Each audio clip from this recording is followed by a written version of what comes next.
Welcome to another episode of Serial Streamers. It is so good to be back. It feels like I haven't done this forever, but it hasn't been that long. Really excited to cover the documentary that we're going to be recapping today. But before we get to that, let me tell you what Serial Streamers is. I mean, if this is your first time tuning in, Serial Streamers is a true crime TV club. It's kind of like a book club, but it's a virtual true crime TV club for people who are out there binging all the true crime documentaries, but they don't really have somebody or a community to go and chat about it with. Well, that's the Serial Streamers. That's what we do. A couple times a month, we watch a documentary together. It's almost always a true crime documentary. And then we come back to my social media comments and we chat about it, mostly on Instagram, but I also interact with people on YouTube as well as on TikTok, and I am at Jami on air, Jami on air, on all social platforms. So go and follow me there if you want to join the Serial Streamers. Just join this community of like-minded people who are all about these true crime docs, and then you have kind of like a safe space to talk about them with. Also, if you're just now tuning in and you don't know who the hell I am, my name's Jami Rice. I am a mom of 3, about to be a grandma, by the way. Just found out that my oldest is having a baby. Couldn't be more excited. But I'm also a full-time podcaster, content creator. I launched my very first podcast, Murderish, about 7 years ago. I am still producing new episodes of Murderish every Monday. So if you're into podcasts, go check that out. Murderish is available wherever you get your podcasts. I've also launched other podcasts since then. One is Dirty Money Moves, Women in White Collar Crime. The other is Lipstick and Lies. All of those are available wherever podcasts are available. Okay, let's get into this documentary. But also, I want to mention that a lot of the comments and the feedback that I'm getting about this Serial Streamers True Crime TV Club is that people really like the fact that they don't even have to watch the documentaries to be a part of the conversation afterward. Because I really do kind of like, I like to call it a Cliff's Notes version of the documentary on my podcast, Murderish, and also on my YouTube channel. So when you hear my recaps, like the one you're hearing right now, it's really kind of a good Cliff's Notes version of the documentary. So if you didn't have time to watch the doc, you don't really want to watch the doc, you can still tune in to my YouTube channel or my podcast and hear my recaps. And it's a pretty full-bodied recap of what went on in the documentary. So you don't necessarily have to watch these documentaries. And a lot of people are really liking that aspect of it. So it's kind of like I watch these docs, so you don't have to if you don't want to, but watch it if you do. Okay, the documentary that we are covering in this episode is going to be Bad Surgeon, Love Under the Knife. And this is a Netflix docuseries. I know I'm a little late to the party on this one. It's been out for a little while, but it's been on my watch list. And I was really looking forward to binging it. And I did. And I shed some tears. I felt a lot of rage. A gamut of emotions with this documentary. So let's get into it.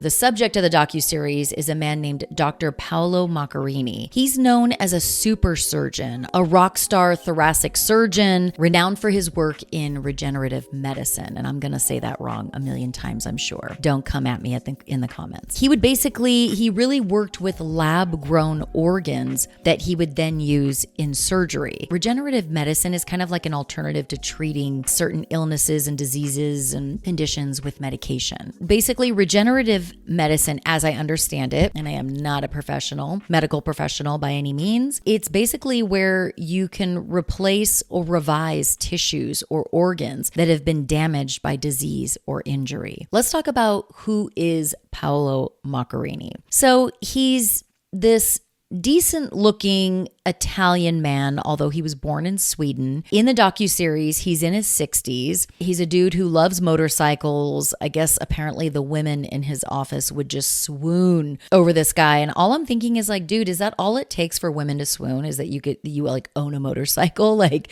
it just is always so cliche to me, like, oh, he rides motorcycles. Oh my God, he's so hot. But when you look at this guy, like, he's really not that hot. And in fact, I believe it was the journalist featured in the docuseries, Benita, who likened him to George Clooney. Now, I have a real issue with this. I Like maybe George Clooney, but he does not look like George Clooney. I get it that he has the salt and pepper hair and he's kind of this mysterious surgeon in his 60s, whatever. But hashtag justice for George Clooney, because this MFer, I'm sorry, but he is not a George Clooney lookalike, and I will die on that hill. And also, side note, has anybody watched Love is Blind on Netflix, the latest season? Because I just got done binging it, and this poor woman, Chelsea, made the catastrophic mistake of comparing herself to Megan Fox, kind of like a lookalike to Megan Fox. And boy, did the internet come after her. Because the internet is mean. And they're like, you look nothing like Megan Fox, this and that. Like, anyway, she has been dragged all over the internet for daring to liken herself to Megan Fox. So it's like we need to be really careful about who we proclaim is our doppelganger, because the internet will fucking put you in your place. On that note, it would be fun in the comments. Drop a comment and let me know who your celebrity doppelganger is. Even though I just told you that we shouldn't do that because the internet's going to drag us. But I promise you the Serial Streamers community is a safe space. We will not drag you. And if anybody does, I will block their ass in a hot second. So let me know who your doppelganger is. I'll share mine, and I don't give a shit if people agree with it or not. This is not from me. This is from other people. A lot of people have said that I look like Kristen Chenoweth. I think she's an actress, but she's also a really good singer. A lot of people think that I look like her. Many people have told me that I look like Tamra Judge, aka Tamra, or formerly Tamra Barney from The Real Housewives of OC. And then I've gotten a little bit of, what's her name? The actress. Oh, I did get Cameron Diaz a couple times, but not enough for me to my assistant just said Cameron Diaz, which listen, I will take because that bitch is hot. But no, people also say that I look like the actress that was in Spider-Man, Kirsten Dunst. All right, so there I said it. I don't give a shit if I get dragged, whatever. Let me know what you guys think, but also give me who your celebrity lookalike is in the comments. All right, moving on. And apparently Paolo Macchiarini, he speaks 5 to 6 languages. He has a home in Barcelona. He's a world traveler. People described him as dashing. So I get it that women would maybe be attracted to him and his mystery, and he's a surgeon, so all those things. But yeah, no on George Clooney. Okay, so Benita Alexander is a woman who is a journalist in New York. She's a single mom, and she ends up doing a story on regenerative medicine. So, of course, she Googles it, and over in her searches, she comes across Dr. Macchiarini's name because he is the pioneer, or known as the pioneer, of regenerative medicine. I guess his nickname was super surgeon. People describe him as innovative, godlike, a renegade, on the cutting edge of, surgery, a risk taker, because he's doing surgeries that a lot of other surgeons are not doing. And we would find out later why, but people know him as a risk taker in these, surgical procedures. But we would find out later that these were not calculated risks. They were just shitty risks, and people's lives were at stake. But we're going to get into that. And he worked, Dr. M, I'll call him Dr. M, Dr. Macchiarini, Paolo, asshole, George Clooney. These are all interchangeable terms for this dude. But anyway, Dr. M worked a lot with stem cells, or so people believed. And the idea was to make new windpipes out of plastic. You would bathe them in the patient's own stem cells, and then those stem cells would integrate into the plastic windpipe, and then that windpipe with the stem cells would be transplanted into the patient. That was the idea. And for years and years, people believed this is exactly what Dr. M was doing. But we would find out that was far from the truth. Benita, the journalist, said that she noticed early on that Paolo liked to be the center of attention, that he tended to exaggerate or bend the truth in order to kind of mess with people or tell a really good story. And obviously to us, to me, that's a huge red flag. And I get it, hindsight is always 20/20. I'm not knocking Benita for not really picking up or doing anything about that red flag. But I think that now, knowing all we know about Dr. M, that tells us a lot about his psyche, that this world-renowned surgeon is willing to basically lie to tell a good story, to paint himself in a certain light, to mess with people, whatever it was. It's a red flag that you're that sought after and world renowned. And like, here you are lying to tell a good story. And Dr. M was very over the top. When he had a love interest, there would be a trail of roses in an expensive hotel. It would be the best hotel, 5-star hotels, most expensive wine and restaurants, shopping sprees. Money was no object. And, to me, this is just love bombing. And we've learned a lot about love bombing since, the Dirty John podcast came out, right? He was the ultimate love bomber. He made his love interest feel so wanted, so loved. Before you even like yawn and wipe the sleep out of your eyes in the morning, you've got a hot cup of coffee and a rose sitting at your bedside. I mean, this is love bombing. And so a lot of people can get swept up in that. And I understand that, especially if you're particularly lonely or vulnerable. But it also is like, it's not normal behavior at a certain point. It's just over the top. If they're just so over the top in the beginning, it could be love bombing. And that love bombing is a red flag, because love bombing is what draws a person in. It's what hooks them in and makes them never want to leave. It makes them think that you are the ultimate romantic partner and you just love them so much that you're taking all these actions to show them. But in reality, it's manipulation that could lead to coercive control down the road and all these other things as well. But it really is just like a tactic to get you to be drawn in and then not leave. And apparently Paolo had 5 or 6 phones in various countries. And he told Benita that, he needed a separate phone for every country he worked in. I think that we find out later that, he had these phones so he could run scams, but we'll get to that. The docuseries brings up a little girl, a 2-year-old girl named Hannah Warren. She was born without a windpipe, and she was the youngest person in the world to get Dr. Macchiarini's surgery. And apparently before the surgery, Hannah couldn't eat, she couldn't swallow, she almost died several times. Her parents had all but given up hope.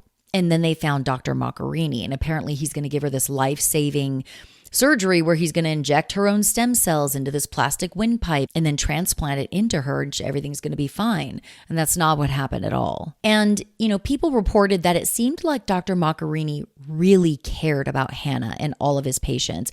He wasn't like your typical cold, poor bedside manner surgeon. He seemed warmer, like he really cared. And at some point, Benita, the journalist, admits that she fell for Dr. M. And apparently while they were filming for a documentary or a film that was going to be about Dr. M, Benita was working on this film. So she flew into Illinois for the Hannah Warren story. And at some point she describes in the docuseries that Dr. M asks, "Hey, does anybody want to take a ride on my motorcycle?" And Benita accepts, and she's like, "Yeah, I do. I want to take a ride on your motorcycle." But she definitely downplayed it in the documentary. She kind of played it like, I don't know, I was standing there and I just kind of, yeah, I'll take a ride on your motorcycle. But in reality, my husband rides a motorcycle and I ride on the back of it very often. It's a very intimate experience. Like, you're holding onto the person's waist, you're very close together. It's very, it can be risky. Like, it just is a very intimate experience. So for a journalist who's supposed to be working on this story about Dr. M, she's allowing herself to do very personal, intimate things with this doctor who, and she even admits, like, I'm supposed to stay, unbiased. I'm supposed to stay at arm's length from the subject of all the stories that I'm working on. But that's the opposite of what she did with Dr. M. And I just thought it was interesting that she really kind of downplayed her accepting a ride on his motorcycle in the docuseries, when in reality, she wanted to take that ride because she was feeling some sort of way about him. And I get it. There's human connection. And I'm not even knocking her for falling in love. I mean, it happens. But I just thought it was funny that she kind of downplayed it, like as if it wasn't a big deal. But to me, it is a big deal. If you're a professional journalist and you're supposed to stay at arm's length from the subjects of the stories you're working on, the last thing you probably ought to do is accept a ride on the back of his motorcycle if he's the subject of your story. But she did. And of course, she ends up falling for him. They start dating, and it's this whole thing. And Benita reports in the docuseries that Dr. M is constantly texting her, "Love and kisses, my love," and very romantic, and "Oh, I dreamt of you last night," and all this stuff. And again, it just seems like love bombing just constantly sending videos of affection and text messages of affection and like, oh, I'm so romantic and I love you, my love, and all this shit. Like he was just love bombing her is what was going on. So 2-year-old Hannah Warren, who I mentioned earlier, she ends up going under the knife with Dr. M, what is supposed to be life-saving surgery, but she ends up dying soon after the surgery. But Dr. Macchiarini was not blamed for her death. It was still kind of like thought of as, hey, he's taking a risk, but this little girl might die or have a really poor life quality if she doesn't get this risky surgery with Dr. M, so let's go for it. But in reality, we'll find out later that it really wasn't a calculated risk at all. He was doing surgery willy-nilly on people that he never should have, and he was taking many shortcuts, but we're going to get into that.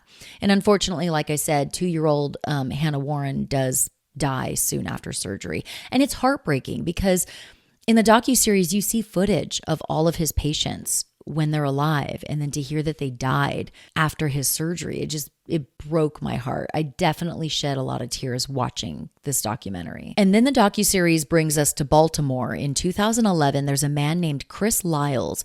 He has a growth on his windpipe and he's given 6 months to live. It's cancer. And his family found Dr. Macchiarini on the internet. And the surgery that Chris needs from Dr. Macchiarini isn't allowed in the US. This is how risky it is. So Chris and his family fly to Sweden, where Dr. Macchiarini is on staff at Karolinska Institute in Sweden. And apparently this is like one of the best medical institutes. Top notch surgeons and doctors work here and running this medical institute. And Dr. Macchiarini does do surgery on Chris. It's a very risky windpipe surgery.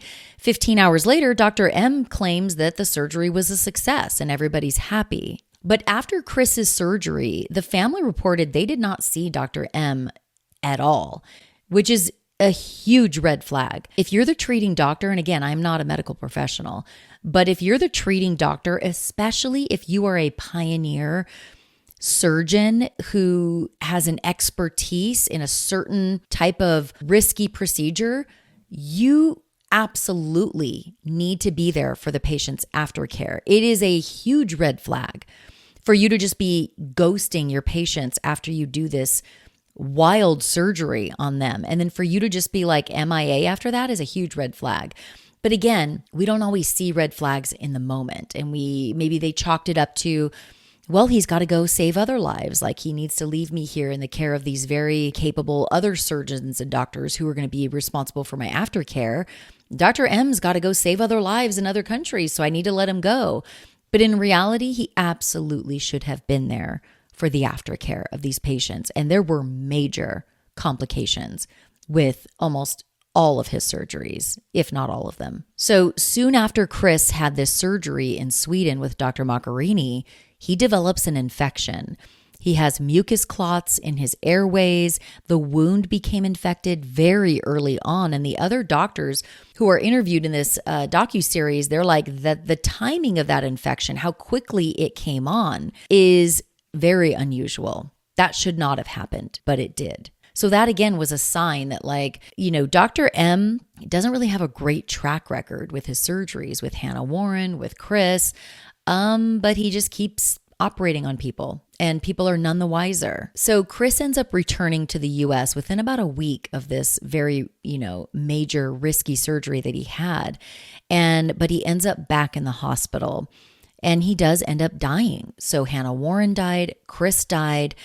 And the family is absolutely distraught, but the family and colleagues of Dr. M, they're still supportive of him because again, this is just being chalked up to these are already people who had major health issues before they had this surgery. He performed the risky surgery because basically these people would have died without it anyway, so why not take the risk and see if we can keep them alive with Dr. M's surgery? So nobody is really catching on to the fact that Dr. M really doesn't have a good track record with his surgeries. Hannah died, Chris died. And one colleague says of Dr. Macchiarini that he basically saw himself as the closest thing to God. And again, that's a huge red flag. That is gross. Like, I don't care how good of a surgeon you are, at the end of the day, that's the job you chose. So just do your job. We don't need your comparison to God or anybody. Shut up and just put your head down and do your job. But the fact that you need to compare yourself as the closest thing to God says a lot about your psyche. It says a lot. And meanwhile, Dr. Macchiarini proposes to Benita. So their relationship has gotten very serious, but they're still keeping their relationship under wraps due to the story that Benita was still working on about Dr. Macchiarini. So they don't want it to look a certain way that professional journalist is working on this story about Dr. M. Oh, but they're also dating. Like people would take that a certain way. So they're trying to keep their relationship under wraps until her film or whatever it was that she was working on for him, has premiered. And Dr. M tells Benita at one point that he's going to be examining Hillary Clinton. And then he says that he was also going to be seeing the Emperor of Japan as well as Barack Obama. Bro, I get it that you bend the truth to tell a good story, but dude was telling the biggest lies imaginable. And it gets even bigger than this. We're going to get into it. But he told huge lies. But to Benita's credit, he was world renowned and known as the super surgeon. So maybe he was chosen to be the Clintons and the Obamas and the Emperor of Japan's medical doctor. I don't know, maybe it's not a stretch, but these are just some of the big lies that he would tell. And it made sense to Benita at the time, but in reality, none of this was true. 1 year after Benita and Dr. Macchiarini's engagement, there's a Swedish journalist who's working on a story of a disgruntled colleague at Karolinska Institute in Sweden. And this disgruntled colleague was accusing Dr. Macchiarini of killing patients and fraud. So there's a surgeon or a doctor of some, a colleague of Dr. M's at this Swedish medical institute who's kind of on to Dr. M. And then this Swedish journalist picks up on the story and starts digging around and starts, looking into Dr. M. And while this Swedish journalist is sort of digging, into Dr. M, Benita is totally in the dark. She is in engagement bliss, thinking she's going to live out her life with this rich, powerful surgeon and who's going to be a world traveler and take her all around the world and take her on shopping sprees. Little does she know that there's a journalist digging into sort of, some shady shit that he's been doing, allegedly. And that Swedish journalist ends up meeting with Paolo in Sweden as part of, his investigation. And Paolo explains that, yes, I've had some difficulties with my surgeries, but he says to the journalist, but I'm dealing with patients who have already had pre-existing multiple diseases before they have surgery with me.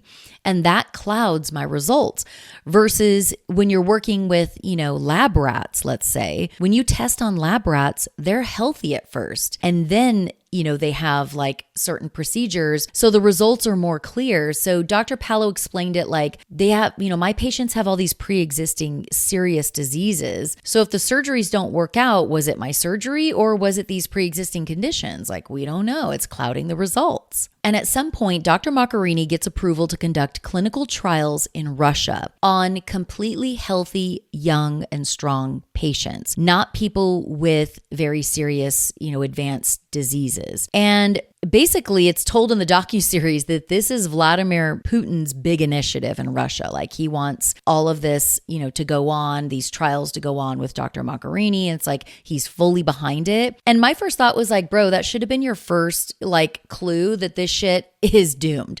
These clinical trials in Russia are doomed simply because it's Putin's initiative. If Vladdy Putin's asking you to do anything, I'm pretty sure you should do the opposite. I mean, that's just me, but run. So there's this beautiful young woman. She was a former dancer. She's a mother. Her name's Julia. She lives in Russia. She was in a car accident and it severely damaged her windpipe and she has a hole in her neck. Apparently, Julia had won the lottery for the opportunity to participate in clinical trials in Russia with Dr. Macchiarini, and she was going to be getting a new windpipe. So after the car accident, Julia had a tracheostomy and it was very painful to her on a daily basis. It was described that she was going to live. She was alive and healthy otherwise, but her tracheostomy made it very painful for her and uncomfortable for her to live on a daily basis. So if she could get a new windpipe with Dr. Macchiarini, she would be able to live more normally without as much pain.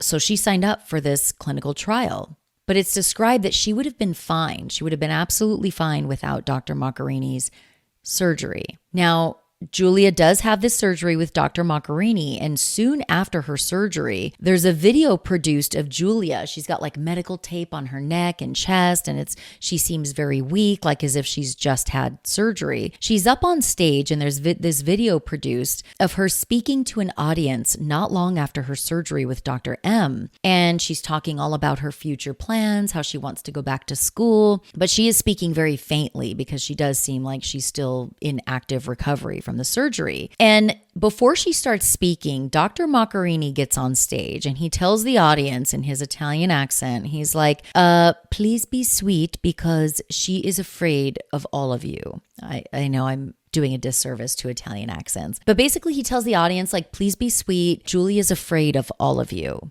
Well, Julia gets on the microphone and the first thing she says is, I'm not afraid of anyone. And I fucking love her for that. I rolled my eyes so hard when Dr. M just assumed that she's afraid of the audience. No, she's not afraid. She also wasn't afraid to go undergo surgery with you, for a clinical trial for a new windpipe. So clearly she's not afraid of very much. Right? She's a very strong person. And I love that she got the microphone and she was like, I'm not afraid of anybody. And then she proceeded to talk about her future plans. Right after that, right after she's seen on stage in this video that's produced, talking, about her future plans, there's a journalist that finds Julia's mom and calls her. And the journalist asks, like, hi, can I speak with Julia? I'm doing a story on her participating in this clinical trial and having this, groundbreaking surgery. May I speak with her? The mom informs this journalist, Julia's dead. And here she was on this stage talking all about her future plans. Dr. M's introducing her like,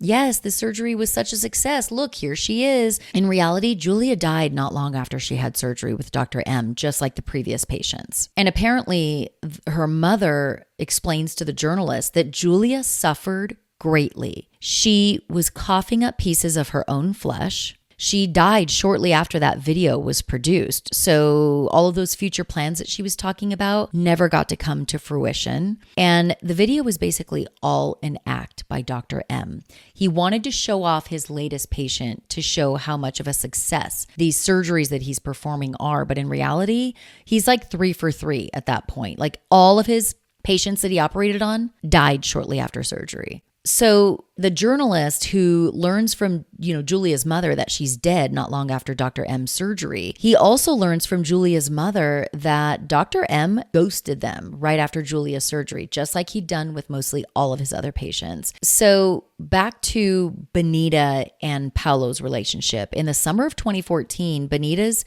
film that she had been working on for so many months about Dr. Macchiarini, it finally airs and she has a viewing party and everybody is very touched by the work that he's doing because at this time, everybody just believes he's like this hero of a surgeon.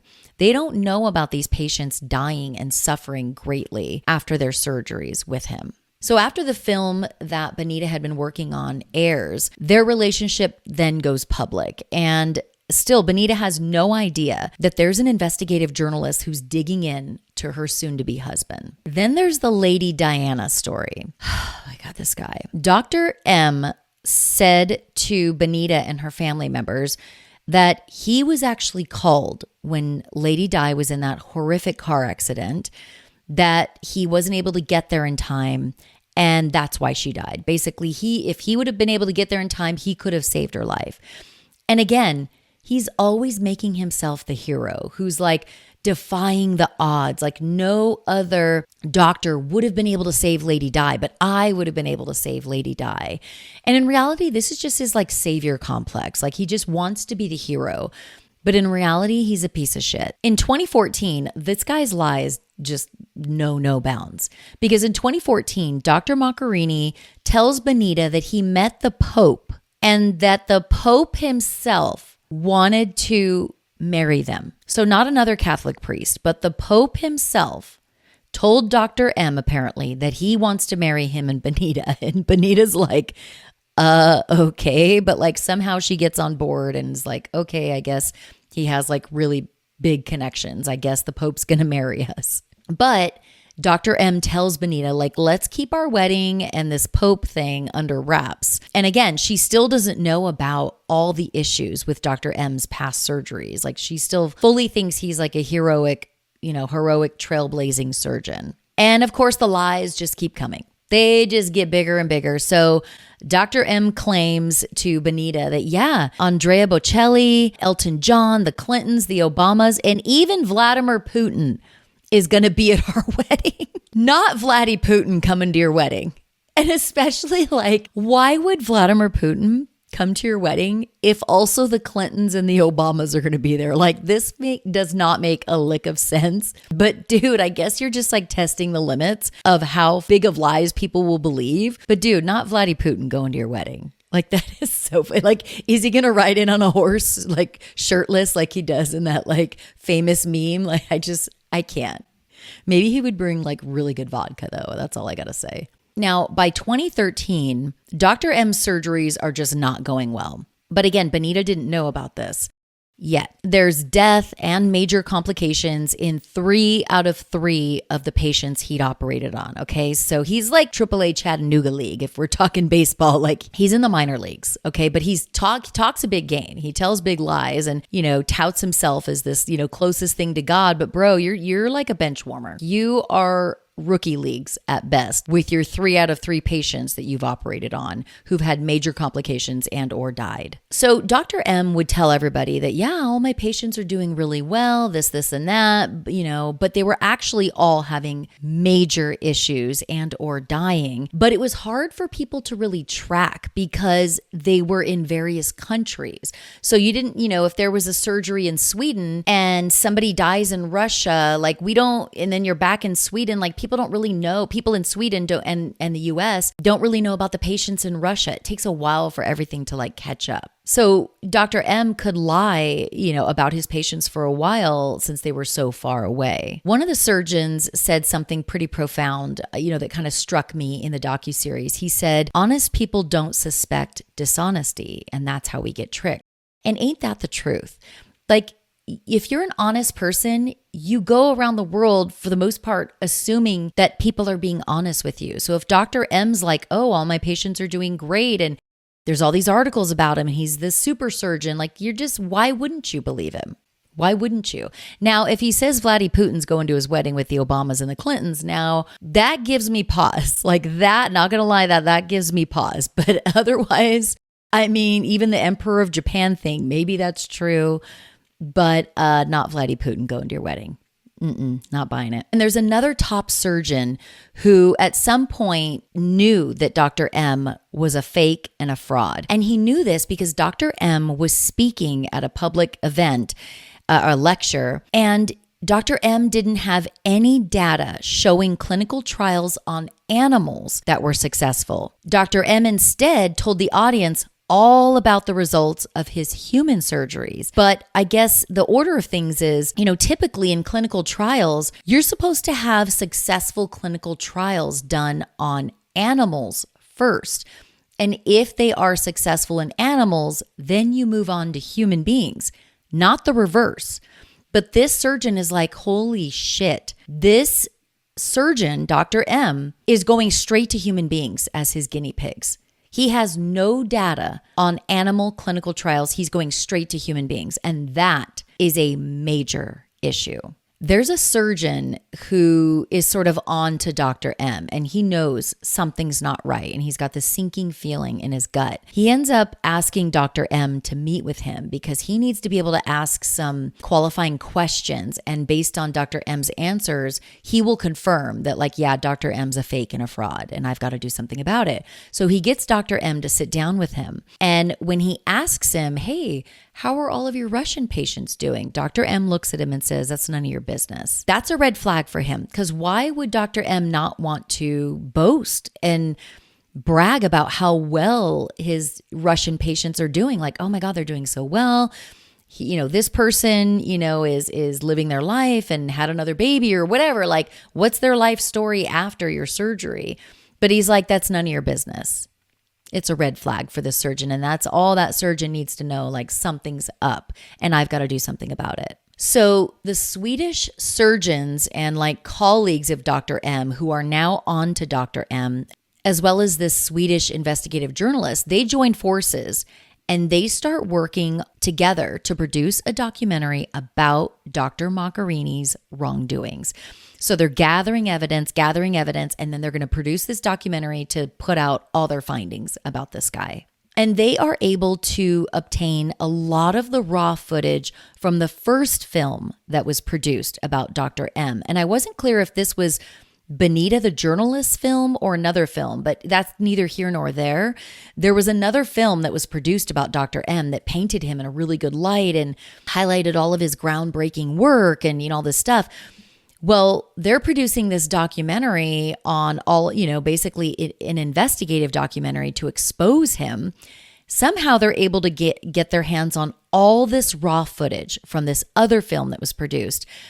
And this gives them just a treasure trove of evidence, direct evidence that Dr. M knew that there were going to be issues with his surgeries, yet he persisted. And I'll give some examples. So some of that raw footage shows that Dr. M knew that prior to Julia's surgery in Russia, the woman who had a tracheostomy but otherwise was going to be fine, that he knew that other surgeries of his were not going well. Before Julia, he knew they were not going well. And this is documented in this raw footage. Yet he still went forward with Julia's surgery, knowing that he didn't have a good track record, that there were issues that he probably should have stopped and tried to solve before he goes and works on this perfectly healthy woman who wasn't going to die without his surgery. But no, he went forward with Julia's surgery. But even worse, there is raw footage from that previous film that shows there's a man informing Dr. M, and this is caught on camera, that the plastic windpipes that he was going to use on Julia were 3 millimeters too short,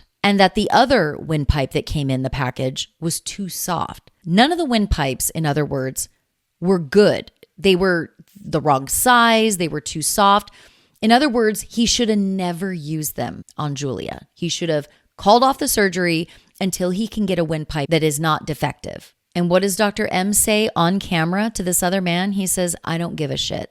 That's exactly what he said. That is a direct quote. He's going to use the defective windpipe anyway. He's completely reckless. He knew this windpipe was defective. And he's like, no, we're still going to do the surgery on Julia. It's just completely disgusting and reckless what he did. And right after the surgery, Julia is still sitting on the operating table. There's footage, that raw footage from the previous film shows her asking. She can sense that the doctors are talking in a way that sounds negative or worrisome, like, oh, this windpipe might have some issues. And she looks worried and she asks if the windpipe, she says, is my windpipe that's already been transplanted into her body. She says, is the windpipe no good? Is it folding too much? Because she can pick up some cues from these doctors' conversations. Like, they knew right after it was transplanted with the camera, they could see that it was too soft, that it was folding over, that it was collapsing. There were issues visible right away after they put it in her body. And she picks up on this and she's like, is my windpipe no good? Like, is it folding too much? She says, I can barely get any air. She looks really worried on camera, but there's a doctor there who reassures her, no, it's fine. But it's not fine. It's not fine by any stretch of the imagination. And we'll get back to that. But meanwhile, Benita still has, says in the documentary, she still has never seen Dr. M's Barcelona home that he's always talking about and that he's always sending her video messages from. And she thinks it's odd because he's traveled all around the world with her, but he's never taken her to his primary residence. Apparently, every time they were going to go there, Dr. M would give some excuse. Oh, I have emergency surgery. We can't this time. We'll go next time. And Dr. M, meanwhile, Benita is, and is planning their wedding. It's supposed to be like 300 guests coming to this wedding, including some of his former patients who've died. So Chris, who flew to Sweden to have surgery with Dr. M and then got back to the States and died shortly after, his family still doesn't understand that the surgery was reckless. They just thought like it just didn't work out, but we still love Dr. M. Dr. M is inviting Chris's family to his wedding, like their wedding guests. It's crazy, but little do they know, the nefarious nature behind Dr. M and him doing surgery on Chris when he really shouldn't have. So Chris, one of the patients who died, his family, since they're going to be, guests of this wedding, they call the Italy wedding venue because, again, Benita and Dr. M are supposed to get married in Italy. They call the wedding venue and just to kind of ask questions about their room, where they're going to stay, yada, yada, just kind of like making plans. And the people at the hotel or whatever it was, they're like, we have no wedding on the books for anybody named Dr. Macchiarini or Benita or anything. Like, we have no wedding. We don't know what you're talking about. So Chris's family member sends a text message of concern to Benita, like, hey, we called the venue and they have no record of your wedding. And Dr. M gives Benita some sort of like lame excuse to kind of put her off, but this is another red flag. In 2015, the Swedish surgeons who are on to Dr. M and producing this documentary about him, they create fake names and email addresses, and they proceed to send detailed emails about Dr. Macchiarini to the executives of the Karolinska Institute in Sweden because they're trying to out him, but they want to do it anonymously. And those surgeons, before they send those emails, they had conducted all their own investigation. They did all this research. They found a lot of evidence of his wrongdoings. But one of the things they found was that Dr. M actually switched medical samples on patient number 1. So he's basically skewing medical data. And also they found that the plastic windpipes that Dr. M was transplanting into his patients, they were collapsing and rotting inside of his patients almost immediately after being transplanted. They were no good. All of them. These surgeons also found that there were no stem cells being inserted into these plastic windpipes. And this was the whole thing. This is the whole thing of regenerative medicine. You can't just put a plastic tube in somebody's throat and then like, okay, now that's fixed. The whole idea was them bathing the plastic windpipe in the patient's own stem cells, and then those stem cells would integrate into the windpipe, and then you insert it into the patient. But in reality, what was happening? Dr. M was just transplanting plastic tubes into people's windpipes with no stem cells, even though he said he was doing that. And these surgeons who were investigating Dr. M and trying to out him, they wrote a detailed report of all the wrongdoings and potential crimes committed by Dr. M. They sent that report to the chancellor of Karolinska Institute. After that, it was radio silence. The chancellor and the higher ups, the executives at the medical institute in Sweden, they do nothing with this information. However, the story gets leaked to the New York Times, and the headline reads, "Leading surgeon accused of misconduct." And this goes out to everywhere for all to see. And apparently Dr. M is completely depressed after this. And he's like, oh my God, my reputation. They're trying to, it's a smear campaign. It's not true, yada, yada, yada. But now kind of like the world knows, like, okay, maybe this guy isn't who he says he is. However, the executives of the Karolinska Institute in Sweden, they turn on the whistleblowers, the surgeons, and they decide to back Dr. Macchiarini instead. And in reality, they very likely knew what the truth was with all the evidence that was uncovered by these surgeons in their very thorough investigation. But they didn't want their reputation tarnished. This is a world-renowned, medical institute.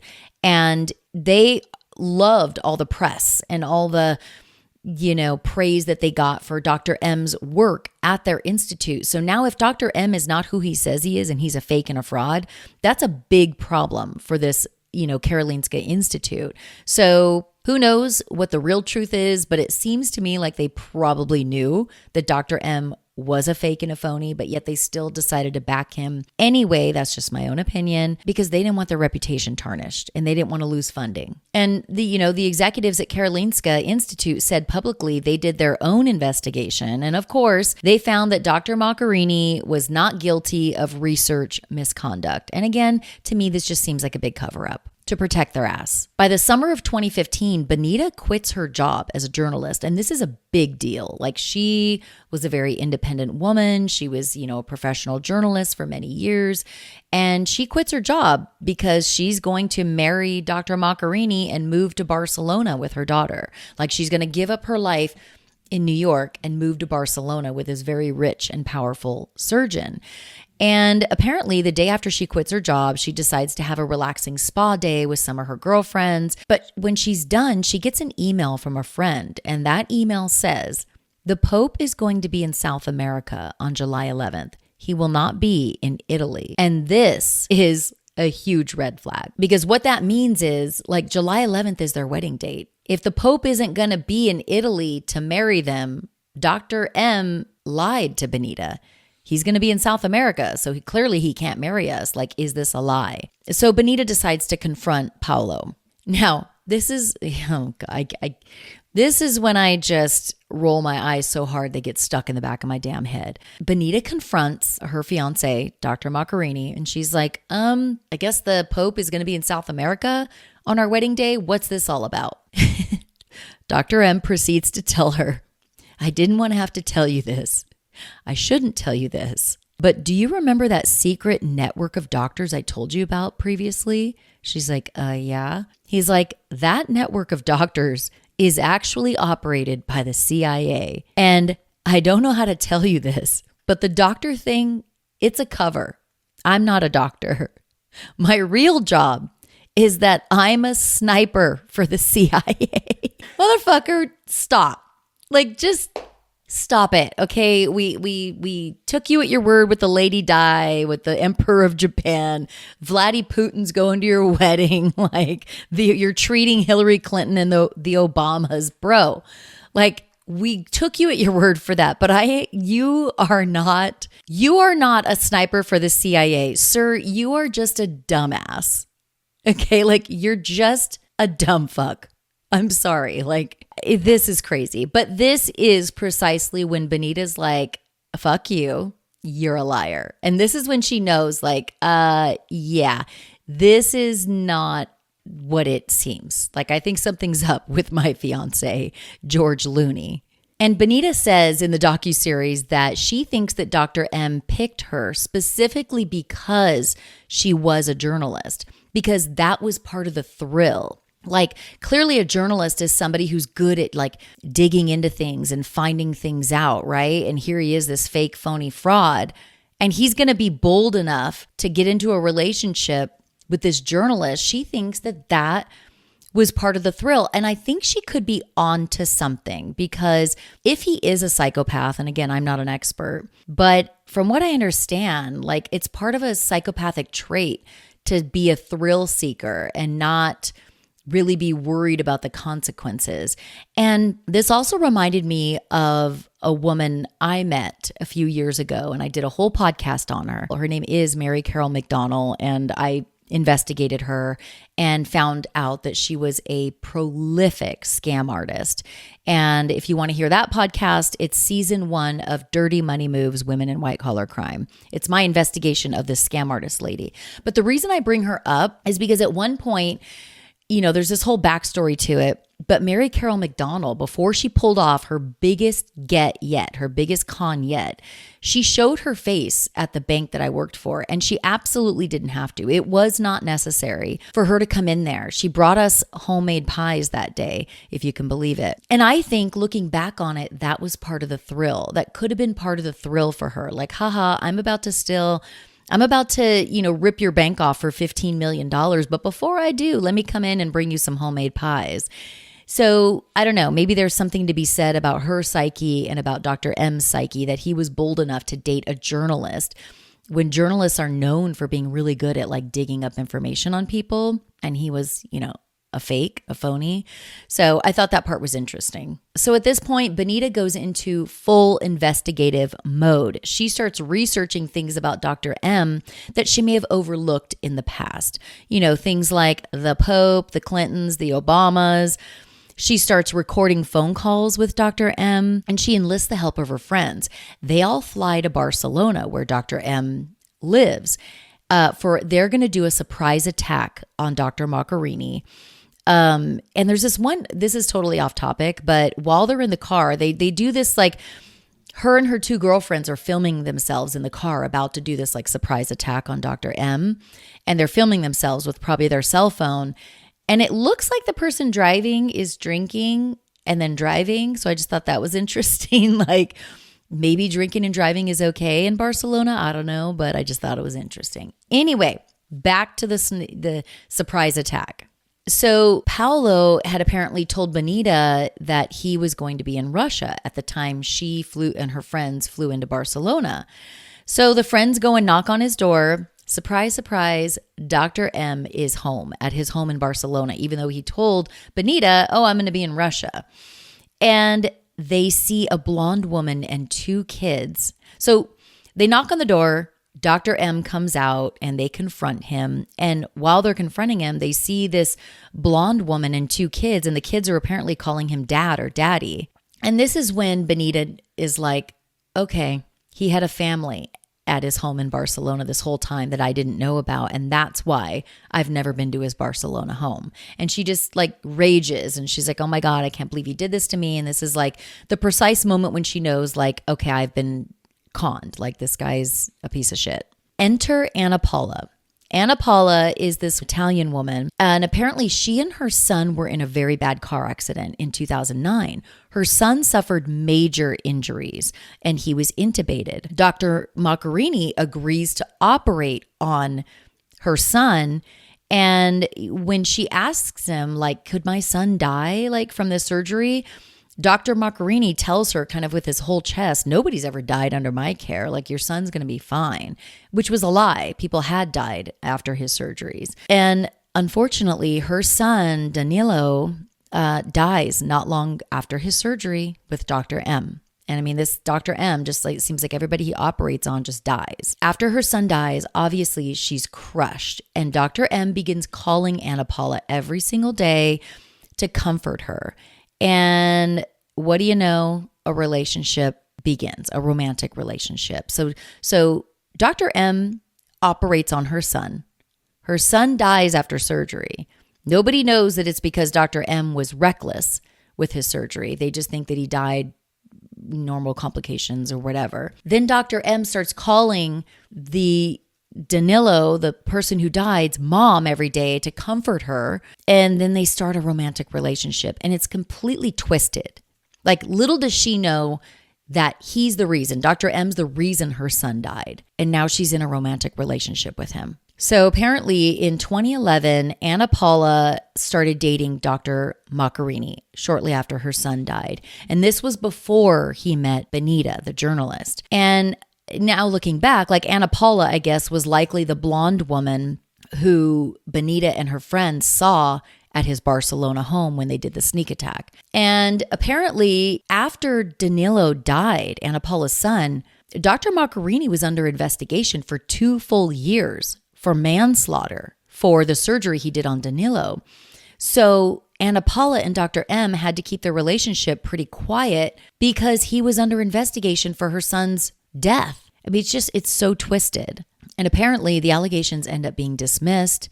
And then Anna Paula and Dr. M go public with their relationship. They had a baby girl together, which was probably one of the children that Benita and her friends saw at the Barcelona home when they did that sneak attack. I don't know who the other child was. That was never really explained, but I do think they said they heard children, not one child, but I could be wrong. But Anna Paula describes, Dr. M as always being gone. Like, and their relationship suffered for it. He was just always gone doing these life-changing, life-saving surgeries. And Dr. M did lead most of or all of his patients to believe that he had done successful clinical trials on animals, when in reality, his human patients were actually unwittingly the guinea pig. Now, the investigative journalist who had been digging into Dr. Macchiarini confronts Dr. Macchiarini on camera as part of this docuseries or documentary that he's producing on the doctor. And he confronts Dr. M about 5 surgeries that Dr. M did before any animal experiments were done. And Dr. M lies, and this is caught on camera. He says animal trials were done, but they were done in Russia. So again, he's making it hard to chase because like he could easily say, oh, well, animal trials were done. You're just not finding the information because they were done all the way over in Russia with Vladimir Putin. Like you're not going to find that stuff, but don't worry, they were done. And this was all a lie. He had never done clinical trials on animals as he should have done. Fast forward to Benita, after everything falls apart and she finds out that, everything's a lie with her relationship with Dr. M, she goes and gets her engagement ring appraised. And surprise, surprise, the jeweler's like, if you're lucky, you could get $1,000 for this damn thing. And of course, Dr. M told her it was a $100,000 ring. Benita at this point feels compelled to go public with her story, what she went through with Dr. M. And there's a Vanity Fair article that comes out January 2016 with the headline, Celebrity Surgeon Who Used Love, Money, and the Pope to Scam NBC News Producer.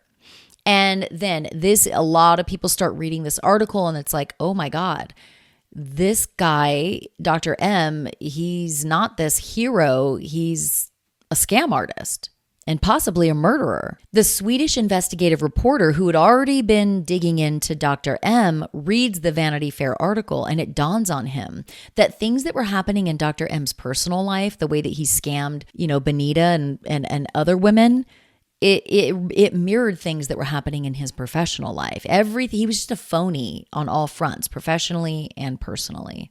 But he built his con slowly over time so that people wouldn't notice what's going on. And that is so common with con artists. They're able to build their con slowly over time and further complicate it by dealing in different countries. So it's hard for people in this country to catch up with what's going on in this country. And it takes a while to understand what is actually happening. And this journalist contacts Anna Paula after reading the Vanity Fair article. And Anna Paula is Paolo's partner at the time and the mother of his child. Also the woman who lost her son Danilo to a surgery that Dr. M did on him. And this journalist contacts Anna Paula, tells her about the Vanity Fair article. She reads it, and then she sees pictures that are produced of Benita, the journalist, and Dr. M together on a gondola, like a romantic embrace. And Anna Paula is absolutely crushed. Like she's completely thinking that this is my life partner. This is the father of my child. She has no idea that he has other women on the side until this Vanity Fair article comes out and it's brought to her attention. Of course, Dr. M denies the affair. He says, oh, no, you don't need to worry about Benita. She fell in love with me while she was producing a documentary about me, but there's nothing going on. He lies basically to Anna Paula. But Anna Paula sees the writing on the wall. She takes her baby girl and she leaves Dr. M. And at this point, people begin turning on Dr. Macchiarini after the documentary came out. So the documentary comes out. It's put together by these surgeons who outed Dr. M, as well as this Swedish journalist. That documentary comes out and people start watching it, plus the Vanity Fair article that came out. All of it, was bad for Dr. M. So at this point, people begin to turn on Dr. M. That's what finally did him in. And that's what also finally got him fired, Dr. M, from Karolinska Institute in Sweden, which is a big deal. So in 2022, Paolo Macchiarini is charged on 3 counts of aggravated assault. The cases of 3 Swedish patients that he'd previously operated on were brought to court. And in April of 2022, Dr. M's trial begins in Sweden. And in June of 2022, Dr. M is found not guilty on 2 of the 3 counts.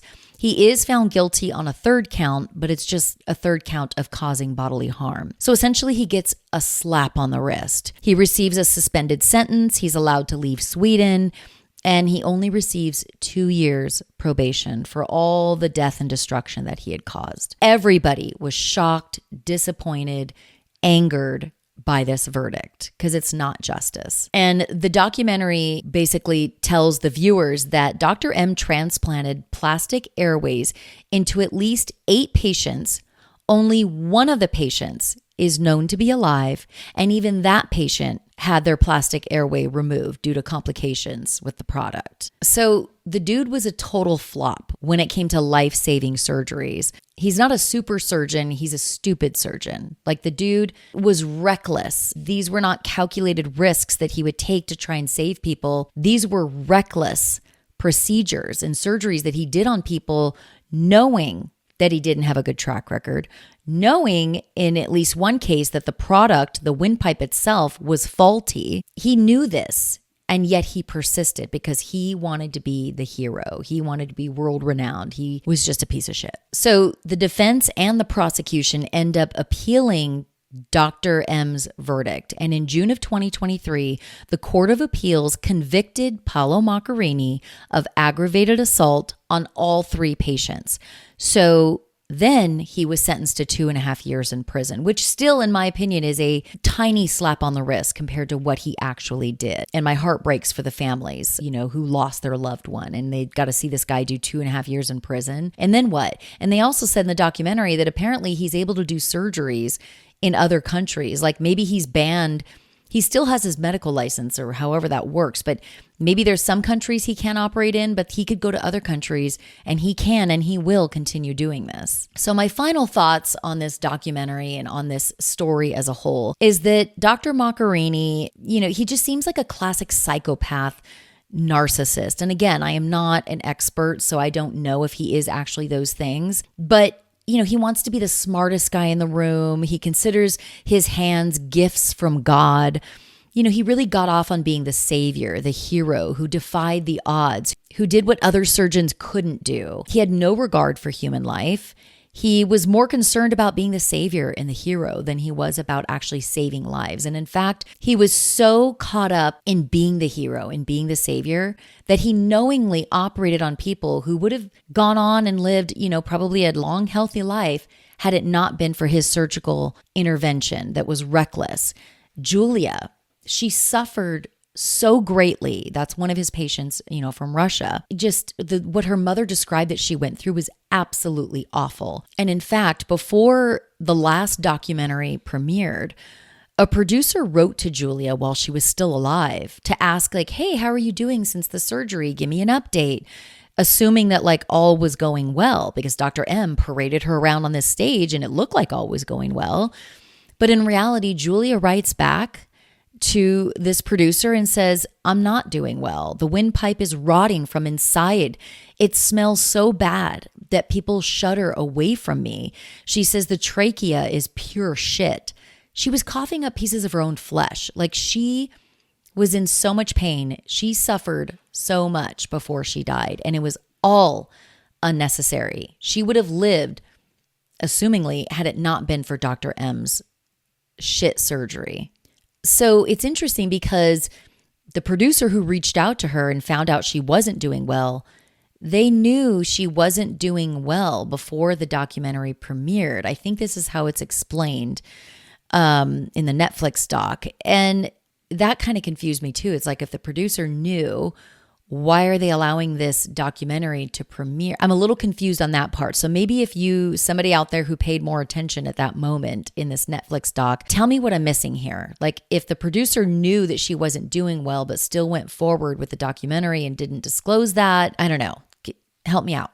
So the first film that was produced about Dr. Macchiarini was misleading because it was only a year after that film premiered that people found out the extent of his negligence, the agony, the pain, the suffering that these patients went through before their death it's completely unimaginable. And what their families have been through as a result of Dr. Macchiarini's reckless and careless actions.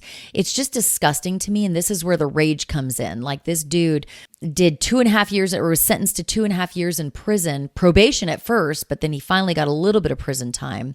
It's like, dude, people do way more time for less. You, in my opinion, caused the deaths of so many people. And you knew damn well that what you were doing wasn't only risky, it was unnecessary in some cases. And also, it was not only risky, it was risky because it just had never been proven to work. And you didn't do any animal trials leading up to it to make sure that it would work. It's like such a head scratcher. How is this guy able to go to other countries and still operate? And also on another note, Dr. M's gushy messages were just like gave me the severe ick. The way he would whisper, into the camera, "Oh, baby, I dreamt of you last night. I hope you dreamt of me." Like, he gives me the severe ick, this guy. And maybe it's because I know he's a complete fraud, but I hate him. And also, I will just reiterate, justice for George Clooney, okay?